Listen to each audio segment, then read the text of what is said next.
Hello and welcome to episode 158 of the Mark and Me podcast. As always, I'm your host Mark. Now joining me on today's episode is a guest that I've wanted for around 2 years on this podcast, so I'm absolutely thrilled to announce that I'm joined by the amazing documentary director, the incredible Lisa Downs. Now Lisa is responsible for bringing Life After Flash, which for me was one of the best documentaries I saw. To see how you go behind the scenes and the story behind Flash Gordon blows my mind. But not only that, she then followed this up with Life After the Navigator, the reason I got Joey Kramer on this podcast. It's one of my favourite documentaries of the last 5 years, and it tells the story exactly of what happened to Joey since making the film, and no one has ever told this story as good as Lisa. It's an honour to have her on the podcast, and I can't wait to share it with you in just a few moments' time. But you know the score by now. I do like to touch base and talk about my last episode. It only came out a couple of days ago, but I was joined by Anders Olholm and Frederick Havlid. They are the incredible brains behind the amazing film Shorter. The interview's done really well, and I want to thank everyone who's taken the time to listen. The feedback has been phenomenal as always, and I can't thank you all enough. But let's get back to today's episode. This has been an interview that's been a long time coming, and it won't let you down. It's definitely worth the wait and one of my favourite interviews that I've done. So here's me and Lisa talking all things film. So Lisa, thanks for joining me today on the Mark and Me podcast. You are very welcome. Thank you for having me. What I want to do today, Lisa, is there'll be people that know you for your documentaries, but I want to take it back to the very early days and when you were growing up. When you were a kid, was there certain films that you were watching that made you fall in love with cinema or films? Was it, sitting around at home or a certain actor or a franchise? What was those first memories you have of being obsessed and falling in love with true film? As a kid who was born in 82, I had the pleasure of seeing all those really classic 80s films as a kid, really when it got to VHS and when they were on television. So I didn't really get to experience them in the cinema because I was too young. But my absolute staples are the ones that I think everyone loves, like Neverending Story, Goonies, Flight of the Navigator, Labyrinth, Dark Crystal, Batteries Not Included, Gremlins, like all those really iconic, magical 80s films that had heart and they had adventure and they had characters which were actually close to my age, as opposed to films where you're watching someone in their 20s or 30s go on an adventure. Pretty much sums up my childhood and how magical it was. I was born in 82 as well, so when you were reading off those films, I was like, yep, throwing the Lost Boys and Karate Kid along there Labyrinth, as well. Yeah. Some classics there. So at that age, were you just kind of falling in love with those? I mean, they're classics now, but were you just liking the fact that there were adventures that you wish you could go on yourself, especially with stuff like Back to the Future and Goonies? Were you just like, I wish I was McFly, or I wish I was one of the Goonies living these like tales that they tell? Absolutely, because for the first time, you were watching people that you could be. That could be me out there. They're 12, they're 13. I could be friends with them. I used to go into, like, whenever we went to a beach or the bottom of the garden, I remember being obsessed with collecting pebbles and small rocks and then painting them with varnish, like all different colors, and putting them in a marble bag and pretending I had just found this like bag of gems that were going to save the house. And when I sell them, and I was so obsessed with just wanting to go on those adventures. And I think that's what is so magical about those films of the 80s, is that it was so much more a visceral experience when you watch them, as opposed to some kind of other films maybe of the late 70s when you're coming in. But it was such a magical time, and it was those films that made me want to be in film. I used to want to be an actor at first, because I wanted to be in those films before I realized that I think there were other people that made them. But definitely that handful were so special. And at what age was it, during college or maybe school, that you started to think, actually, I'd like to do this and not just become a dream where everyone wants to be an actor or become a director? When was it that you thought, I'm actually going to put my heart and soul into this and try and make a career out of it? I remember, as far as I can remember, wanting to be an actor.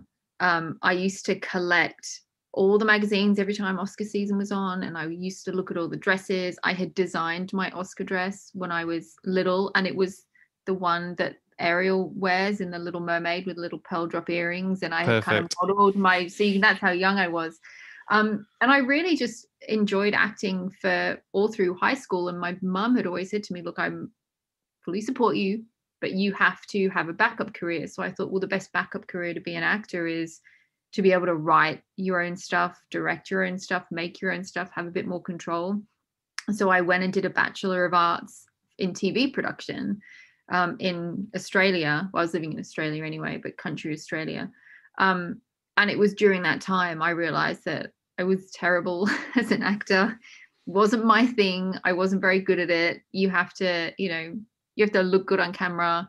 There's just so many factors that go in. And I really enjoyed directing. So it was actually while I was at university for my backup career that I realized that I wanted to be behind the camera and be creative in that way. So it's always been something that I knew I wanted to be in, the entertainment industry, film.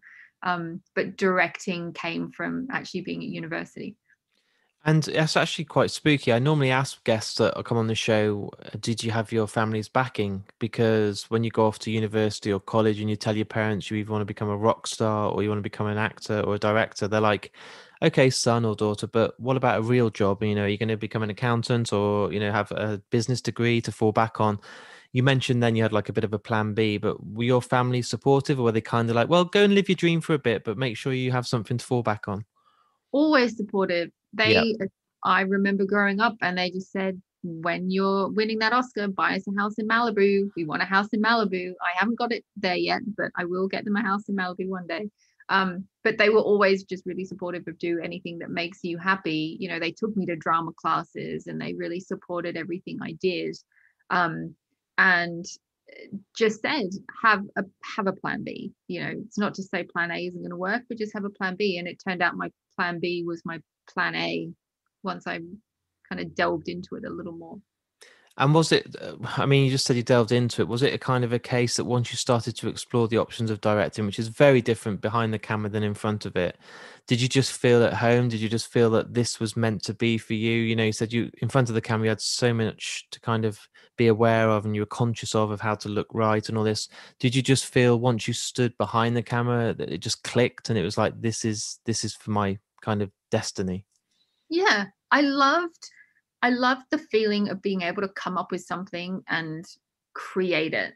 Yeah. Yes, you can do that in acting, but the more that because at our university we worked with designers and we worked with the actors studying acting and design, that we all worked together to create things, and it kind of just became more apparent that the actors were still more reliant on the filmmakers, to be cast or to it didn't feel like there was enough control in your career for what I wanted. And also the fact that I realized that I felt more comfortable behind the camera. And for my third year project, I went and did a documentary in India on the Tibetan children's village there. It's run by the Dalai Lama's sister. We spent 10 days there. And that was my first kind of documentary short that ended up winning an award in a film festival. And I just thought, you know what, this feels right. What an amazing story I was able to tell. And it just was something that then I latched onto afterwards. And once you'd done this project and been there for 10 days and come back and kind of started to get recognition, like you said, you won some stuff at awards and at festivals, which is amazing. You must have been like, wow, I didn't expect this so soon. Did that just give you a taste then to think, well, nothing else is going to get in the way and this is my career now ahead of me. I'm going to be a director. I'm going to make documentaries, short films and win that Oscar and get that house for my parents in Malibu? I did. Looking back on it now, I did, when you're still growing up, you still have moments of feeling lost. So I had done that documentary and then I was like, well, what else do I love? I love travel. So I went and worked at a travel documentary company for a few years. Then I ended up moving to England where I had to take a step back in my career because I moved in the middle of the recession and I didn't realize. And so I ended up just having to take any job I could and I almost had to start again. And I was still in the mindset because I think because I went to do a degree in TV production as opposed to film school, I was in the mindset that you still really have to work for other people and other companies. I think in film school, they probably encourage you more to write your own films, go off, make them, it's your thing, be independent, as opposed to a TV course where they go, when you finish, you can work for this network or this production company. So it's a slightly different mindset. So looking back, I would have probably gone to a film school if I could and try to kickstart the career earlier for doing work for myself and creating my own projects and trying to get them off the ground. So I had a few years of working for other companies, producing TV series or travel documentaries, which was still great experience. But I always knew that I just didn't feel quite right, because I just thought I should be the one traveling. I should be the Yeah. one coming up with the ideas, and instead of me working for this other person to have their dream come off the ground. So it did take a while, because if you're in a job where you have a salary, it's hard to sometimes leave. And so even though I really wanted to be doing something else, it took a couple of years for me to go, okay, I'm going to step out on my own. I'm going to create a company for myself, and I'm going to be active in trying to make my own projects happen. And that's the thing, isn't it? It's one thing getting that experience, and the hands-on experience, I think, is better than any textbook. If you go out there and you teach yourself, especially with myself, with editing and recording and producing the podcast, I can learn and watch YouTube videos, but I'd rather just go at it and be practical and do a few interviews and learn what works and what doesn't. And you've done that within the industry, and you've gone on and worked in these productions, but it was never your own product as the final thing. So I suppose, as great as it was, it must have been very frustrating at the end when it was like, it's my name in the credit, but I want to be the director. I want it to be about something that I want to do. It's so frustrating. It's really frustrating. And also I had kind of veered off also into television because of just the jobs that I happened to get and work on. And, then I kind of went down a path of trying to create TV shows and thinking, okay, this is what I know. The way to do it is trying to come up with a TV show and get a commission. That was my thinking of how the industry works, which in a way it is, if you want something on like Channel 5 or Yeah. ITV, whatever. So I was kind of waylaid with that a little bit. So I did have a period of still feeling frustrated coming up with these ideas, because I was doing what I thought I should be doing with my experience. So it was only until the opportunity for Life After Flash came about, I knew I really wanted to get into feature documentaries, that I've kind of found my feet in where I want to go. I had done directed a scripted film with a couple of friends from one of the production companies, which was a great experience. And I really loved it. And that was one of the things too, that like as a catalyst to kickstart me going, you know what, I don't want to be doing this in television anymore. And I just actively stopped looking for work. So I didn't have an excuse, and I could just do my own thing. So brave, and I have so much respect for that. It's a hell of a choice to make, but fair play, because it's paid off, which is great. It's paying off. paying, yes. And obviously then you started to do life after movies. So with this project, did you originally have like I'm sure everyone does, I've got mine here, but like a little notebook where you had 5 or 6 different films that you wanted to tackle? Was it sort of a dream project to work on certain films? We'll talk about the titles specifically in a moment, but was there dream projects that you originally brainstormed and set as a target? Well, I didn't set out to make a series. I didn't even set out to make a life after. I didn't sit down one day and go, you know what would be really great if I could do a series that celebrate movies that I love and the stars in them.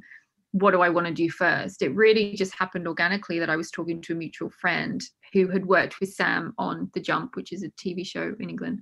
And I was at a party on a balcony and we were drinking wine, and she mentioned him, and I had just been really disappointed because Sam and Melody had just been at a Comic-Con and I'd missed them, and I was gutted that I'd missed the chance of meeting Flash and Dale. And she had mentioned him a couple of months later, and I said, I love Flash. I love Flash Gordon. I wonder what happened to him. Wouldn't that make a great documentary about this guy that was on top of the world and I don't know what happened? And then I wrote a proposal and she sent it to his then agent. And then that's how that happened. And so as a result of that, during the making of, Ash, my partner who also produces them, actually said to me, this could be a really great series. We should think about doing some more films. And then that's when we sat down and I had this huge list of what I wanted to do. And luckily enough, the top 2 on my list are the kind of the one that I've done and the one that I'm in the middle of filming. Yeah.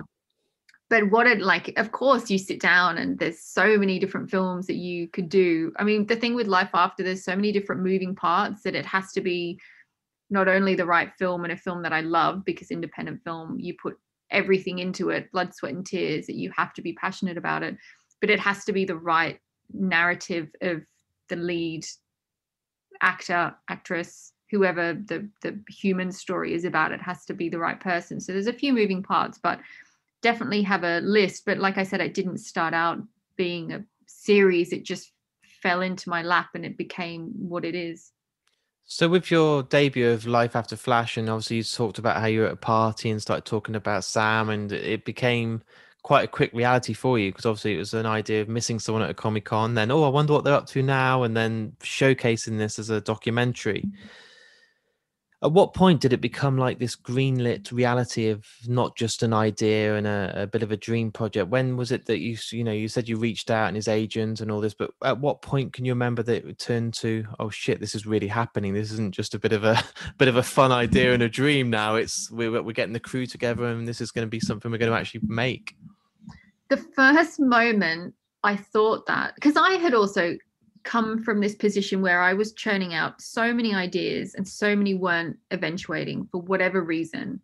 I was always really disappointed when something wouldn't happen. And they almost got to a point where I would expect it not to happen, just because it's so hard to get something of your own off the ground, especially when you're relying on someone else to say yes. The good thing about Flash is I just had to get Sam to say yes. So I Skyped him, and that was the most bizarre experience. Skyped him in October 2014, where I pitched the idea to him, pitched crowdfunding to him, because at the time it was the only way I knew to raise any kind of money. Yeah. Didn't have any experience in crowdfunding, but just figured Zach Braff just raised 12 million. Of course. It can't be that hard. Yeah. So I pitched it to him, and then we ended up going to Laredo in Texas to see him at a Comic-Con there, and Melody was there as well in January of 2015. So it was after the Skype that I remember saying to Ash, I think this is going to happen.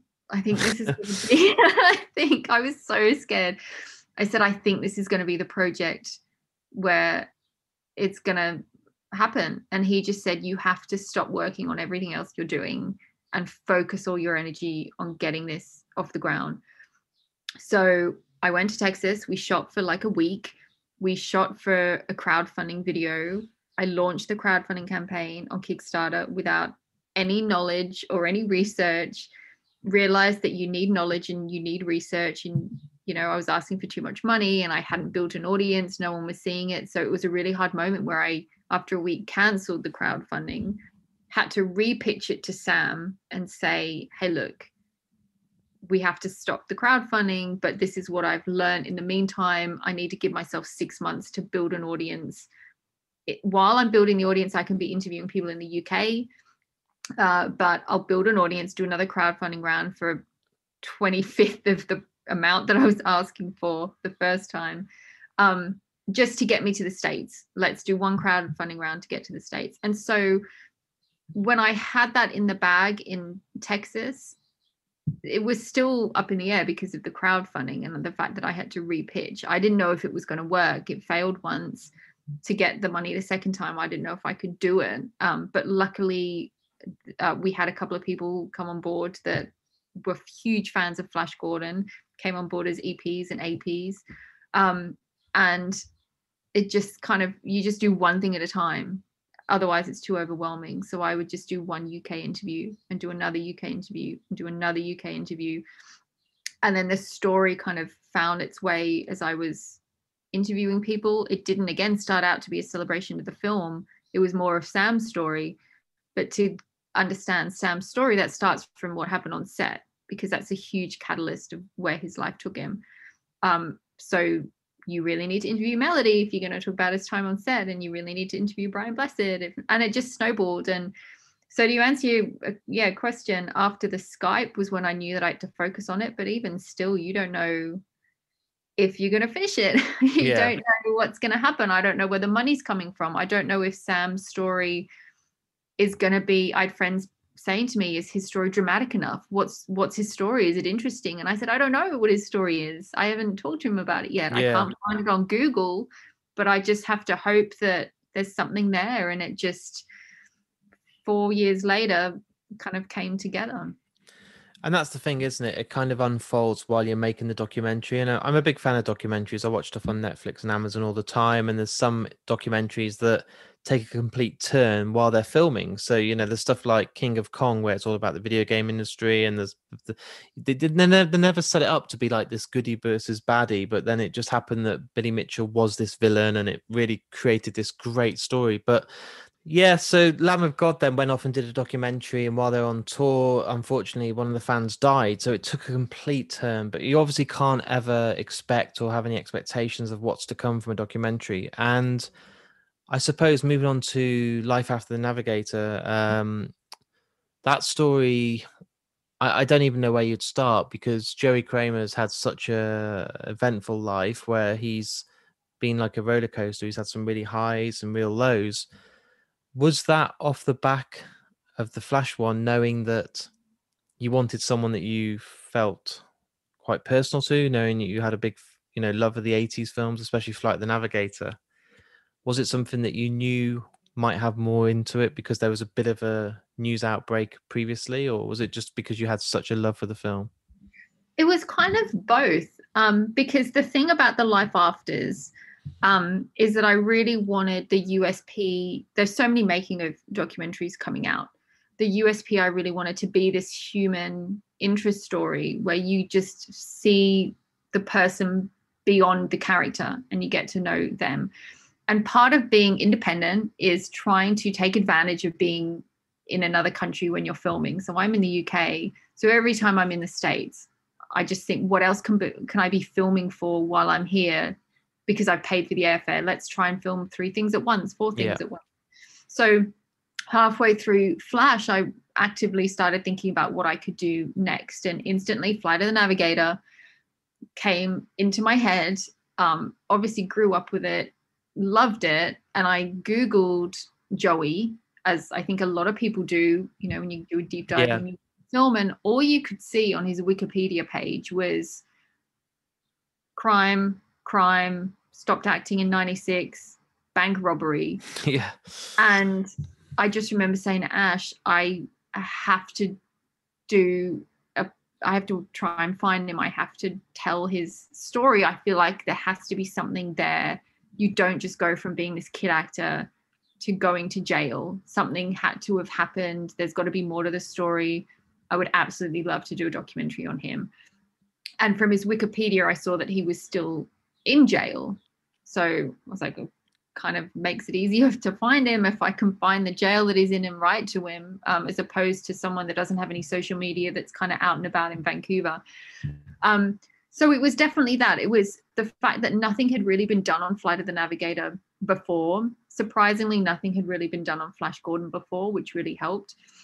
So a combination of wanting to really celebrate this film that seemed to be a film that so many people loved, but didn't really get much recognition, or not many people felt like they were talking about it. Coupled with the fact that you could have this incredible story of this kid that ended up robbing a bank. And of course, you don't know what he's like. I knew that he was going to be released soon because of the sentence that he had, but I didn't know where he was in his life. And it just so happened that, like Sam, it was kind of perfect timing that I found him, because even though he had been to jail 3 or 4 times, in rehab 3 or 4 times, and arrested numerous times, this happened to be the time that he knew that he wasn't going to go back. So if I had found him a couple of years earlier, just as if I had found Sam a couple of years earlier, it wouldn't have worked. But yeah, it was definitely, as soon as you read that Wikipedia page, how can you not be curious about what that story might be?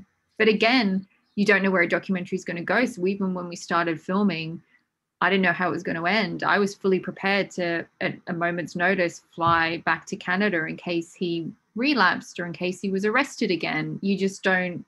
He was confident, but even his mum in the interview, she was like, I hope this is the last time, but you just don't know. And so that's what's really lovely about documentaries too, is you don't know where it's going to go. And how did you get Joey's buy-in? Because you said he was in prison at the time when you thought of the thing. Did you write to him in prison? Is that how it came about, or was it when he came out that then you approached him? How did you kind of get his investment? It wasn't obviously a Skype call like it was with Sam originally for the Flash documentary. No, it was, I had contacted him in prison through Wikipedia. And it's so hard because you don't know what's real when you read it on the Yeah. internet. So I had read the Wikipedia and I knew what bank he robbed and what courthouse he was in. And so through some digging, I found his court number, his obviously real name and birthday is on the internet. And I contacted the kind of headquarters for the BC Correctional Centre, because if I realized that with research, if you get 2 years less a day, you go to correctional centre. And if you get 2 years plus, you go to a federal jail. So I knew he was in a correctional centre.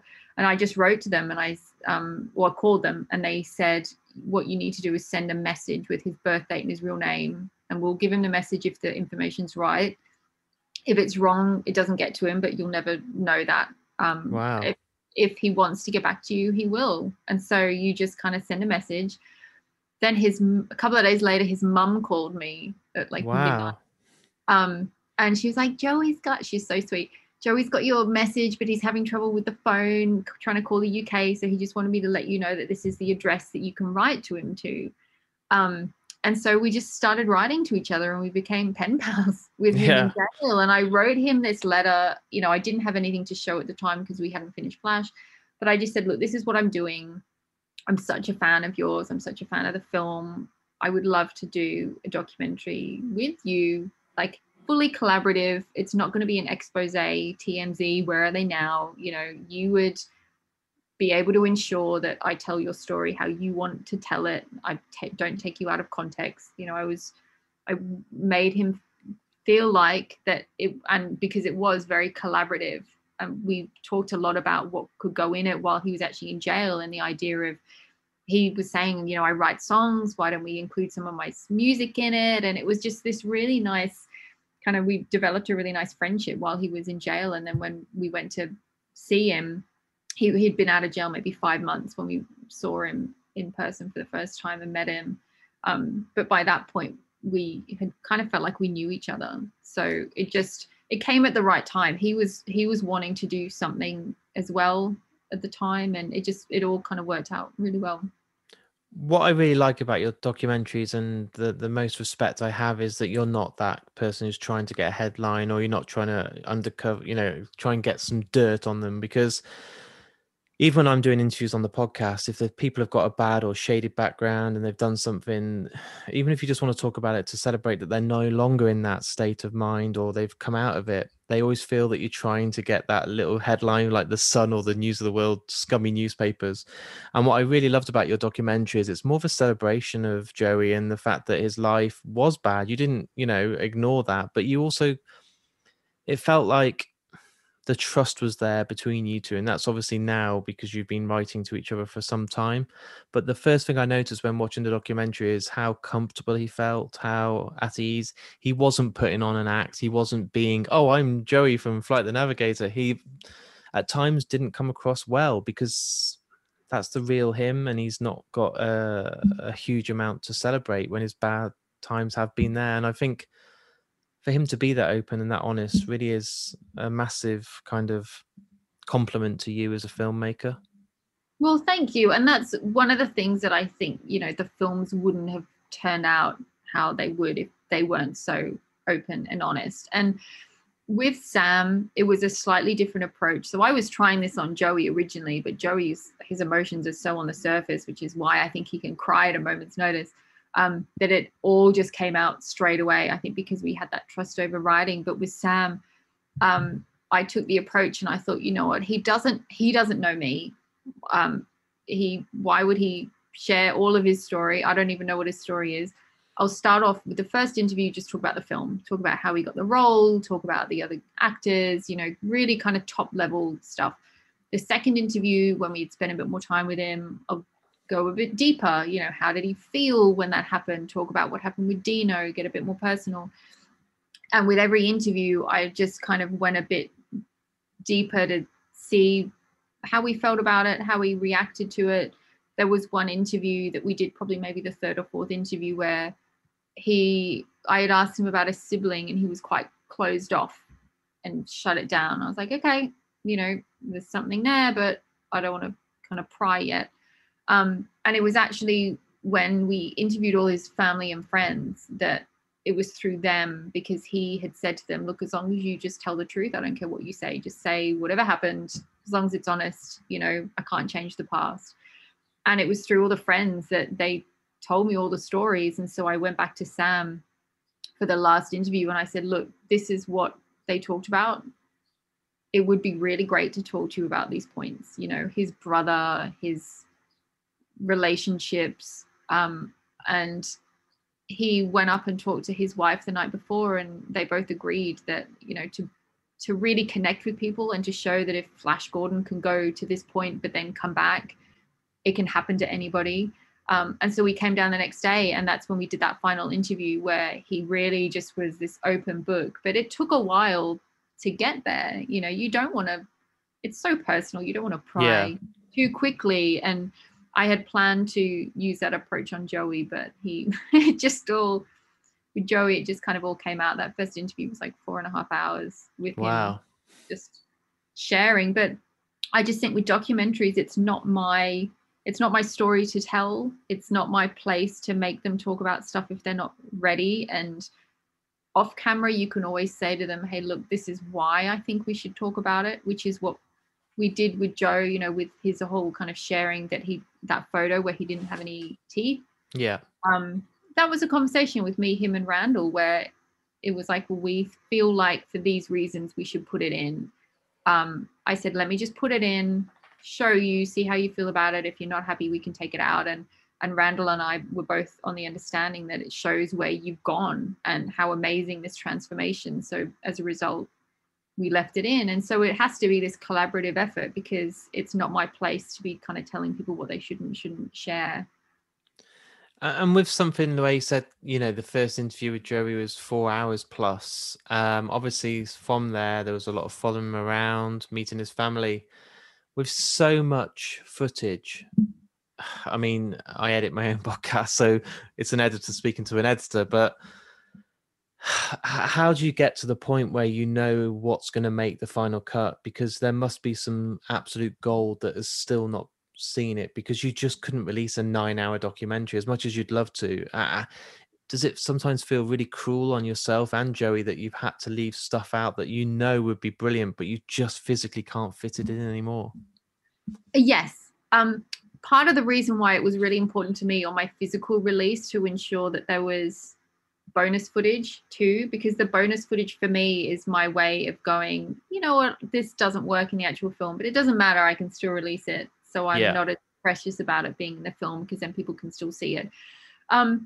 But yeah, Joey's story, the 4.5 hour story, there was so much that he has done in his life that I would have loved to have put it all in, but I just had to be conscious of, I want to still make it this kind of around 90-minute film that is entertaining, leaves people wanting more. I don't want people to kind of I don't want it to drag on. It has to still be a self-contained film. So I just got cards and wrote all the kind of points of his life on these little cards, and I laid them all out, and I just kind of went through and worked out what are the key turning points in his life, what made an impact into the journey that his life was going, and made sure that they were in to tell his story as much as possible, to see where he's gone to and where he's come from, without getting too laid into kind of really tiny details that maybe don't add anything. So it was really tricky. There was so much that he talked about, but it was just like, will this move the story forward, or will it, kind of, what does it add to the story, and can I still tell his story without it? And that's kind of how you have to do it. It's hard. It's really hard. And it must be, I've had a lot of artists on recently. I've been doing a voice behind the art specials. So for these iconic film posters that we all love for films, I've spoken to the actual artists. And I think this applies still to people like yourself. How do you know when it's finished? It's a tough question, but I try and edit a podcast, and I'll want it to still sound natural. So I don't want to take too much out, and I want it to sound real and give the fans the real interview. But I can't release a 6-hour interview if they've spoken for too long. And with a documentary, you've captured that life story of Joey, but he's 40 something years old. So you've got that massive story to try and tell in an hour and a half or 2 hours. How do you know when it's finished for you? Do you have someone that you can rely on and you can show it to, who kind of gives you an opinion? Or do you trust in yourself? Are you learning all the time? But there comes a point when you have to say, right, export, that's it, it's finished, I'm releasing it, I'm done. Oh, that moment when you press export is one of the hardest moments ever, and I feel physically sick. With Flash was a really great learning experience for me. It was the first time I had edited anything long form. And I had it in my head at the beginning that I was like, I'm going to make it the same length as Flash Gordon. I'm going to, like, the arcs of Sam's story are going to follow the arcs of the Flash Gordon. And when Melody's in, that's Ornella. And it's going to be this, like, you put them side by side and it's going to be exactly 111 minutes or whatever it was. And I actually had finished a version that ended up being an hour and 45 minutes. Because I have Ash, who always just says, it's too long, it's too long, it's too long. And it drives me nuts because I get so personal. I'm like, it's not too long, it's perfect. So I had a version that was an hour and 45 minutes. And even then I couldn't quite have closure. It was premiering at Chattanooga Film Festival. And I even thought to myself, you know what, I can use this just as a test. If I still want to cut it, I had to leave it open to myself. If I still want to edit it out, if there's anything wrong, if I've done a spelling error, it's fine, because you're so exhausted by the end of it. I didn't even know what name straps were going where and the credits. And it's quite a lot to take in. So I still couldn't really have closure at the film festivals. And then and even then Ash was like, it's too long, it's too long. I said, no, we had a UK screening for backers and we did a couple of other film festivals. And we had a month break between the UK screening for backers and the American screening for people. And when I saw it at the American screening after a month's break, I was like, oh, it's too long. I could really tweak the ending. The ending drags on a bit. I could move this bit here. And because I had that break, I could see it objectively. So I went back after doing all the screenings, recut it, cut it down by 15 minutes. So on the bonus features, you have the initial extended Comic-Con cut that I originally had in my so-called finished film. And it ended up being 15 minutes shorter, and it really, really worked. So what I did with Navigator is in my schedule, gave myself a 2-week period to not look at it and to come back and then try and see it through objective eyes. Also with Navigator, Randall was really great. And he was like, if you want to show me cuts and get my advice, I'm happy to give you my thoughts. And I just said, yes, Randall, I would absolutely love to have your creative input into this film. So he was really great. And he told me this trick. He's like, if you ever feel exhausted with a film, watch it in a mirror. So it's kind of backwards, like it's like a 180 flip, because then you see it with fresh eyes. And so I did that, and he was really great. And I just felt like instinctively with Navigator, I could learn from Flash and feel like I knew when it was finished more, because I could see what I had done wrong in Flash the first time. And I could see the benefit of taking out things that, even though I'm really attached to, that it may not necessarily work for the story. So the second time around, it was easier. I'm hoping for the third one, it's even easier. But even with then, when you press export, I still think to myself, yeah, if I see it later, maybe I can, tweak it a little bit. Even when it's pressed to the Blu-ray, you're still thinking, I could just chop a little bit more. Yeah. So it's so hard to even, watching flashbacks sometimes. I go, oh, if only I'd done this. But I now embrace the imperfections, and I watch them knowing what I went through and what pressure I was under, or what the situation was, or if I was trying to hit a deadline. And I just appreciate what we achieved given everything that we had. and appreciating the film for what it is, flaws and all. Would I do it differently? Maybe. Would I like to keep tweaking? Yes. But, I think they can show that they're made with love, so I don't mind so much. And as you said, you did your first one on Flash, you've then done Flight the Navigator, and you've learned between films. And you're now on your third project. For the people out there today that are listening, do you want to tell them a little bit more? I know at the moment you're still working on it, aren't you? As we're speaking, it's kind of going on behind the scenes, and there's no release date at the moment, is there? Is there a kind of in your head a date that you want to try and get it for? I would love to have it finished early next year. Thanks to COVID, it's been slightly put on hold, to the point that I still managed in lockdown to do the odd UK interview. I actually am doing another interview on Fridays in the UK, so at least things can keep moving.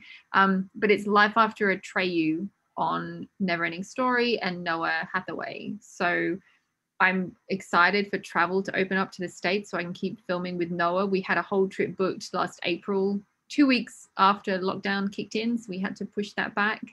But I just, as soon as we can get back out, we'll keep filming. But in the meantime, at least I had done maybe 4 interviews for that prior to lockdown. So I've been playing around with the footage in the meantime. And like I said, have another interview on Friday and trying to get some UK interviews in. But just waiting. Europe and America, I need to open up. And is that another project that you've had on the cards when you started out? I mean, that's another 80s classic that all I remember is the cover of renting it from Blockbuster Video and falling in love with that film. And it's kind of it is a classic, and that you've definitely chose films that they're absolutely huge classics, but for some reason they're not talked about. And then when you do say to someone, "Oh, have you seen Flight the Navigator?" When I had Joey on the podcast, everyone's like, "Oh my God, I love that film." But no one's ever talking about it. It doesn't have that kind of status as Goonies, Gremlins, Lost World. It's a forgotten classic. You mentioned, I think, did you mention Batteries Not Included today, or one of the early films? Yeah, those One are, of the films that I loved. they're absolutely amazing films. Cocoon, all those 80s films that just were forgotten. And Neverending Story, that must be, I don't want to get into it too much because I want to be surprised when I watch the documentary, but was that one that you were always wanting to kind of do once you started the original? That came about, the idea of wanting to do that was pretty much on par with Fly the Navigator. It was harder to track down Noah. Yeah. And it wasn't until we actually had a lunch with Noah that he had said yes to it. So it took a lot longer to kind of get the ball rolling. He had some stuff going in his personal life that kind of took him away from thinking about it for a while. But again, like I was saying with Sam and Joey, I feel like these happen when they're supposed to happen. Yeah. So it wouldn't have worked if Noah had said yes 3 years ago when I first reached out to him. Actually, I think it was 2018, 17, 18, when I first reached out to him. So it took that long to kind of get the ball rolling. But now is a good time to be doing it. And so just waiting. I'm so excited. I won't tell you about it so you can be surprised. Yeah. But we'll do another episode dedicated to that once we've seen it. Yeah. Exactly. And there's a couple of other life afters that we're going to start filming when I get back out to the States next. We'll start filming for, but I won't announce them until we've got that kind of main interview in the bag, because then I know it's official. But there's one early 90s movie and one 90s TV show. So amazing. That's really teased now. Like, tell me. I'm looking in the background for any notes or DVD covers or anything that's in the background.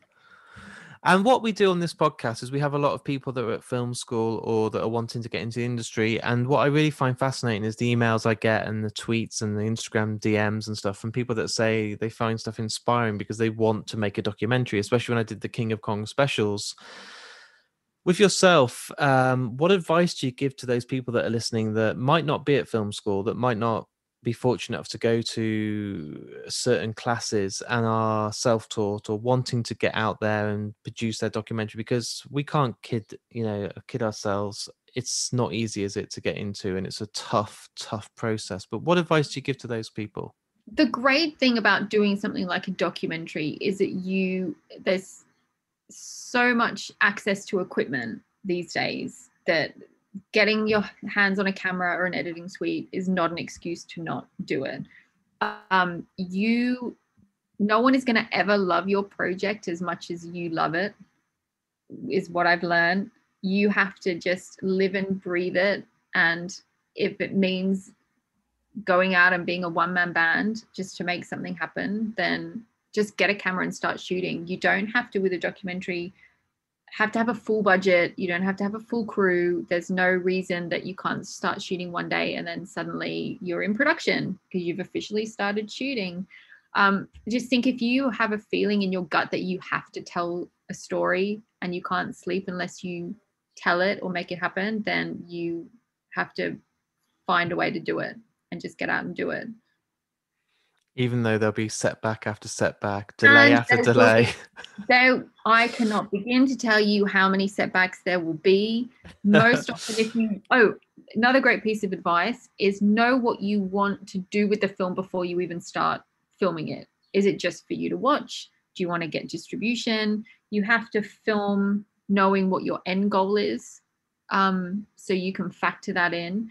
And if you do want to go through the ranks of sales agents and distributors and get it out there, the hardest part happens when you finish the film. So just keep some of that energy left over that you're going to put into making it. Don't scrimp on post. And amazing what a grade can do. I can't even begin to tell you what some of the raw footage for Flash looked like. Get a good grader. But the hardest part is normally, once the film is finished, how to get it out there. But if you have to do it, if you wake up and have to tell it, then there's no reason why you can't do it.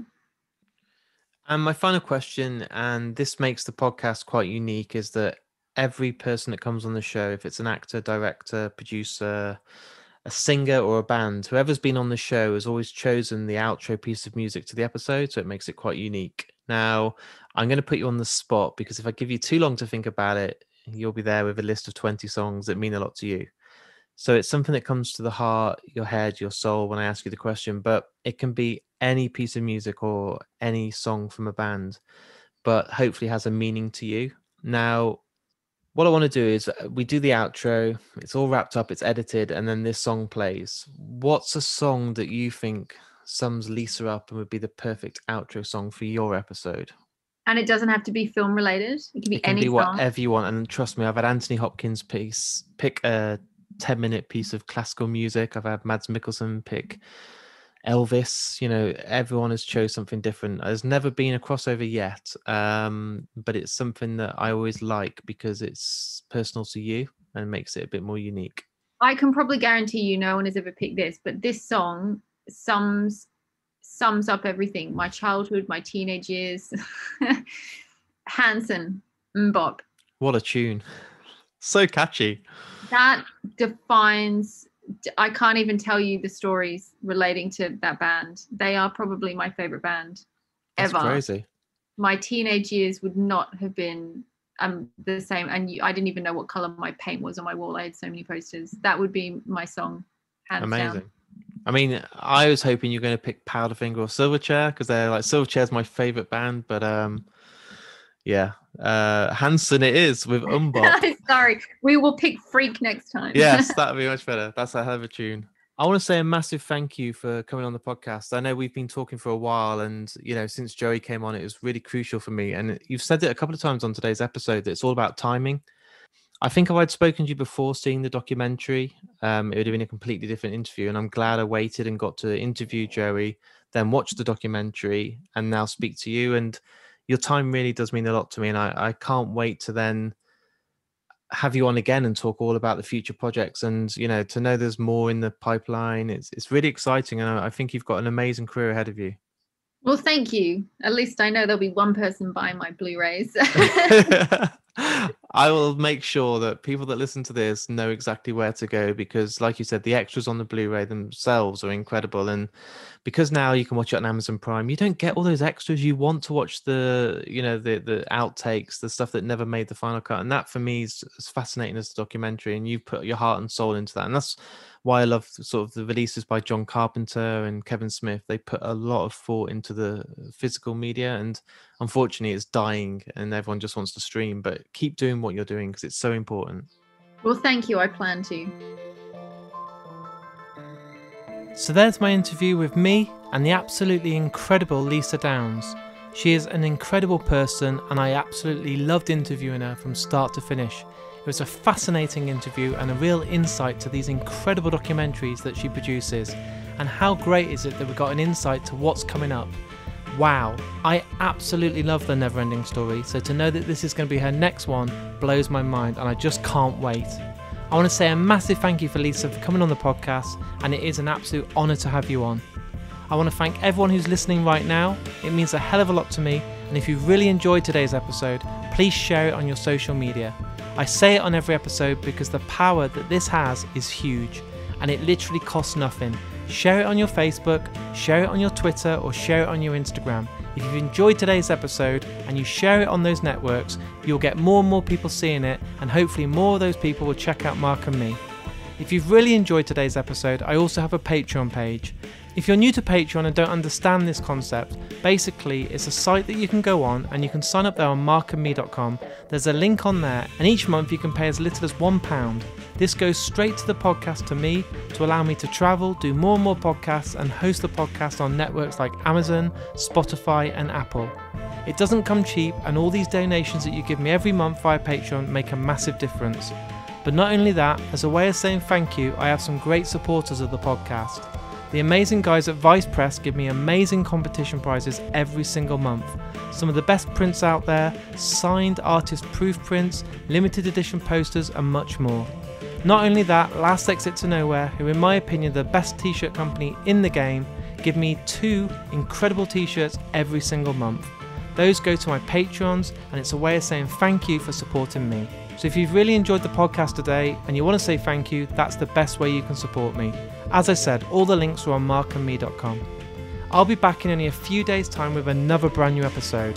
I said it only a couple of days ago, but September for me is my busiest month, but my best month. I really do believe the episodes that I'm releasing this month are the best I've ever done in over 5 years, so I can't wait to get these to you in the very near future. It's going to be very busy, but I'm not stopping anytime soon. So thank you for supporting me, thank you for listening, and I'll be back in a few days' time with a brand new episode. Take care, everyone.